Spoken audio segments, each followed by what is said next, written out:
ప్రజా TV Telugu news.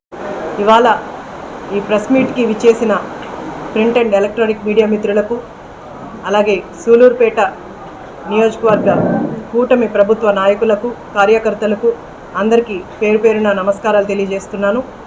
ముఖ్యంగా ఈరోజు ప్రెస్ మీట్ పెట్టడానికి కారణం పవిత్ర పుణ్యక్షేత్రమైన తిరుమల గురించి, అలాగే తిరుమల యొక్క పవిత్రతను అపహాస్యం చేసే విధంగా ఈరోజు భూమన్ కరుణాకర్ రెడ్డి గారు మాట్లాడుతున్నారు. ఇది ఎంతవరకు కరెక్ట్ అని నేను అడుగుతున్నాను. అలాగే కోటి దేవతలకు సమానంగా చూసుకునే గోమాతల గురించి అసత్య ప్రచారాలు చేస్తూ 100 మందికి పైగా గోవులు చనిపోయాయంటూ అసత్య ప్రచారం జనాల్లోకి తీసుకెళ్ళడం చాలా బాధాకరం.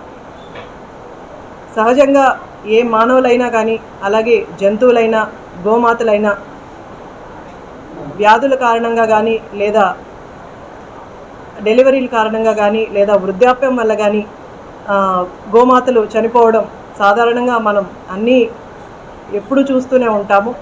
కానీ ఎక్కడో ఉన్న ఫోటోల్ని తీసుకొచ్చి ఈరోజు టీటీడీలో జరిగిన గోమాతల చావులని ఫోటోలు చూపిస్తూ అసత్య ప్రచారం చేయడం కరెక్ట్ కాదని భూమన్ కరుణాకర్ రెడ్డి గారు ఈ అసత్య ప్రచారం ఆపాలని నేను కోరుకుంటున్నాను. అలాగే నేను కరుణాకర్ రెడ్డి గారిని ఒకటే అడుగుతున్నాను, ఒకప్పుడు నాస్తికుడని ప్రకటించుకుంది ఆయనే కాదా? అలాగే కొండ మీద ఉన్నది రాయి అని వెంకటేశ్వర స్వామిని అసభ్యకరంగా మాట్లాడింది ఈయన కరుణాకర్ రెడ్డి గారు కాదా? అలాగే ఆయన కరుణాకర్ రెడ్డి గారు టీటీడీ చైర్మన్గా ఉన్నప్పుడు మనమే చూసాము, ఎంతో పవిత్రంగా చూసుకునే లడ్డుని ఎంతో దేశ విదేశాల నుంచి వెంకటేశ్వర స్వామిని దర్శించుకోవడానికి తిరుమలని ఎంతో పవిత్రంగా చూస్తారు. అలాగే ప్రసాదం లడ్డుని ఎంతో పవిత్రంగా భావించే లడ్డులో కల్తీ నెయ్యిని పెట్టి ఇలాంటివన్నీ చేసేది ఆయన చైర్మన్గా ఉన్నప్పుడు జరిగినవి కాదా? వాటన్నిటికీ కూడా ఇప్పుడు వాటి గురించి ఎంక్వైరీ జరుగుతుంది, అవి కూడా బయటకు వస్తాయి. ఇలా శవాల్ని తీసుకొచ్చి రాజకీయం చేయడం వైసీపీ ప్రభుత్వానికి మొదటి నుంచి అలవాటే. మొన్నే మనం చూసాం, తిరుమలలో స్టాంపేడ్ జరిగినప్పుడు 6 మంది మరణించినప్పుడు ఆ రోజు కూడా శవాల మీద రాజకీయాలు చేయడానికి ముందుకొచ్చారు. మన ముఖ్యమంత్రి శ్రీ నారా చంద్రబాబు నాయుడు గారి గురించి ప్రజలందరికీ కూడా తెలుసు. ఎక్కడ అన్యాయాలను కానీ అక్రమాలని కానీ ఆయన ఎప్పుడూ ప్రోత్సహించలేదు. ఆ రోజు స్టాంపేడ్ జరిగిన దానికి కూడా అధికారుల్ని వెంటనే అక్కడే ఆ స్పాట్లోనే సస్పెండ్ చేయడం జరిగింది, ట్రాన్స్ఫర్ చేయడం కూడా జరిగింది. ఇలాంటి అన్యాయాల్ని అక్రమాలని ప్రోత్సహించే నాయకుడు మన ముఖ్యమంత్రి నారా చంద్రబాబు నాయుడు గారు కాదు. ఇలాంటి శవరాజకీయాలు చేసే వైసీపీ ప్రభుత్వాన్ని నేను ఒకటే హెచ్చరిస్తున్నాను, ఇలాంటి శవరాజకీయాలు ఇంక నుంచి ఆపండి.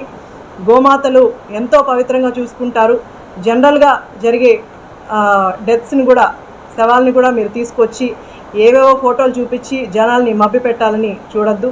జనాలందరికీ తెలుసు ఎలా ప్రభుత్వం, మన కూటమి ప్రభుత్వం ఎలా పనిచేస్తుంది, గత వైసీపీ ప్రభుత్వం ఎలా పనిచేసిందని కూడా ప్రజలందరికీ తెలుసు. ప్రజలందరూ కూడా గమనిస్తున్నారు.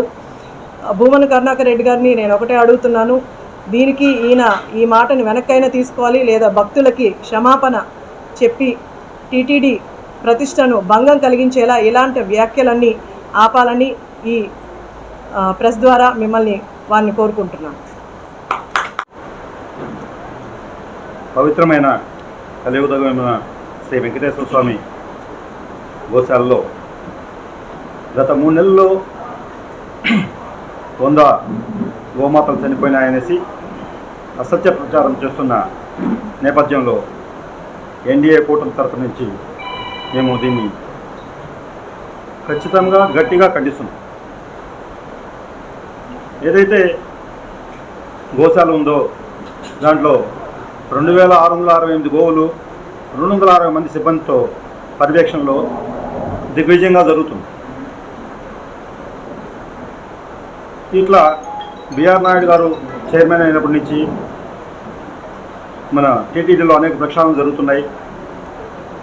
చంద్రబాబు నాయుడు గారి నేతృత్వంలో సూచనలతో జరుగుతున్న ఈ అభివృద్ధి కార్యక్రమాన్ని, టీటీడీలో జరుగుతున్న ప్రక్షాళనని పట్టుకోలేక కరుణాకర్ రెడ్డి అసత్య ప్రచారం చేయడం దుర్మార్గమైన చర్య.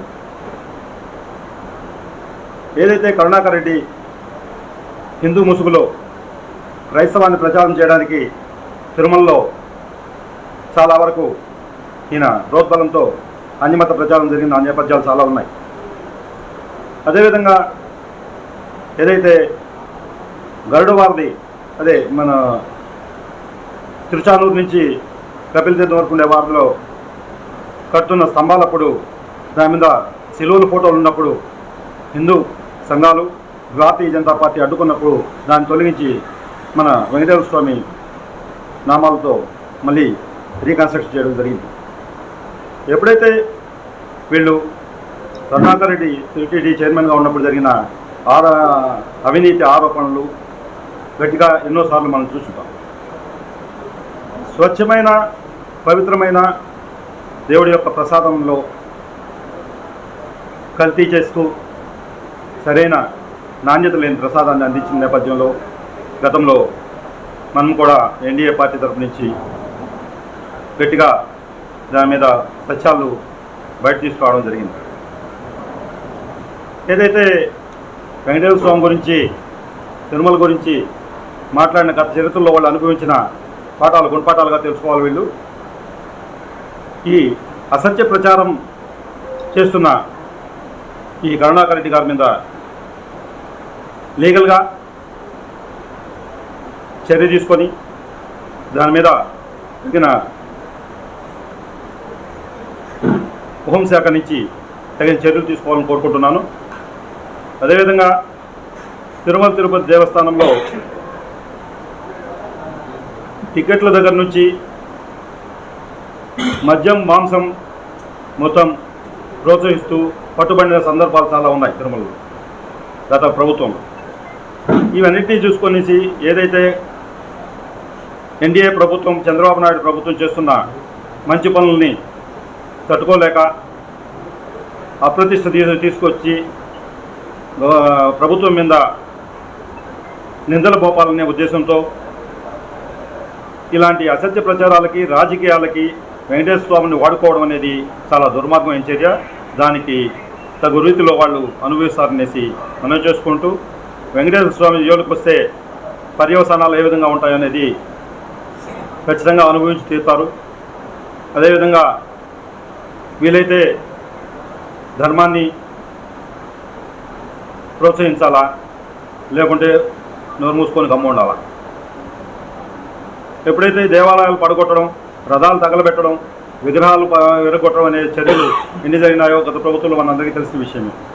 ఇలాంటి దుర్మార్గమైన చర్యలను ఖండిస్తూ నేడు పవిత్రమైన గోమాతల మీద అసత్య ప్రచారాలు చేస్తున్న కరుణాకర్ రెడ్డికి తగు రీతిలో బుద్ధి చెప్పాలని, తగు రీతిలో అతనికి లీగల్గా నోటీసులు జారీ చేసి అతన్ని ఏ విధంగా చర్యలు తీసుకోవాలనో హోంమంత్రిత్వ శాఖ ఆలోచించాలని కోరుకుంటూ ధన్యవాదాలు. వాళ్ళకు వాళ్లే సాట్ అనిపించుకున్నారు. గోమాతల్ని పవిత్రంగా చూసేటువంటి మన హిందువులు సాంప్రదాయం ప్రకారం తిరుమలలో గోమాతల మీద పెట్టిన శ్రద్ధ ఇప్పుడున్నటువంటి కూటమి ప్రభుత్వం కానీ ట్రస్ట్ బోర్డు కానీ అంతకుముందు ఎప్పుడు 5 సంవత్సరాల్లో పెట్టలేదు. మరి ఏ విధమైనటువంటి అపవిత్రత అక్కడ జరగకపోయినప్పటికీ కావాలని మాజీ శాసనసభ్యులు కరుణాకర్ రెడ్డి గారు అసత్య ప్రచారాలు చేయడం శోచనీయం. వారు టీటీడీ బోర్డు చైర్మన్గా ఉండగా వాళ్ళ కుమారుడికి లబ్ధి చేసే విధంగా కాంట్రాక్ట్ పనులు, రోడ్డు పనులు మరి అమ్ముకొని వాటి ద్వారా వచ్చినటువంటి సొమ్ముతో ఎలక్షన్లో ఓట్లు కొనుక్కొని గెలవాలనేటువంటి ప్రయత్నం చేసినటువంటి వ్యక్తి ఈరోజు దీని గురించి మాట్లాడడం సబబుగా లేదు. మరి ఈరోజు ట్రస్ట్ బోర్డు వేసినప్పటి నుంచి కూడా ఈఓ గారు కానీ జేఈఓ గారు కానీ ట్రస్ట్ బోర్డు చైర్మన్ మెంబర్లు అందరూ కలిసి సంయుక్తంగా తిరుమలలో అనేక మార్పులు తీసుకొచ్చి పవిత్రతను పెంచారు. ఇటీవల కూడా మా నాయకుడు మన రాష్ట్ర ముఖ్యమంత్రి చంద్రబాబు నాయుడు గారు వాళ్ళందరితో మీటింగ్ పెట్టుకొని వాళ్ళందరికీ కూడా సూచనలు చేశారు, దిశ దశ చూపించారు, చెప్పించారు.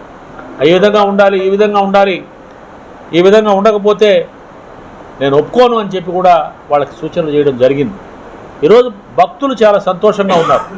ఈ ప్రభుత్వం వచ్చిన తర్వాత దర్శనానికి వెళ్తే బాగుంది, మరి అక్కడ ప్రసాదాలు కానివ్వండి అన్ని విషయాల్లో కూడా ఈ ప్రభుత్వం బాగా చేసిందని చెప్పి చెప్పుకుంటూ ఉంటే వైకాపా పార్టీ నాయకులు మాత్రం ఈ యొక్క అసత్యపు ఆరోపణలు చేస్తున్నారని దాన్ని తీవ్రంగా తెలుగుదేశం పార్టీ తరఫున కూటమి తరఫున ఖండిస్తున్నాం. ఇక మీదట ఇలాంటి అసత్యపు ఆరోపణలు చేస్తే వాళ్ళ మీద సరి అయిన చర్యలు తీసుకునేదానికి కూడా కూటమి ప్రభుత్వం వెనకాడదు. ఇది ప్రజలు గమనించాలని ప్రజలందరూ కూడా విజ్ఞప్తి చేస్తూ సెలవు తీసుకుంటున్నాను.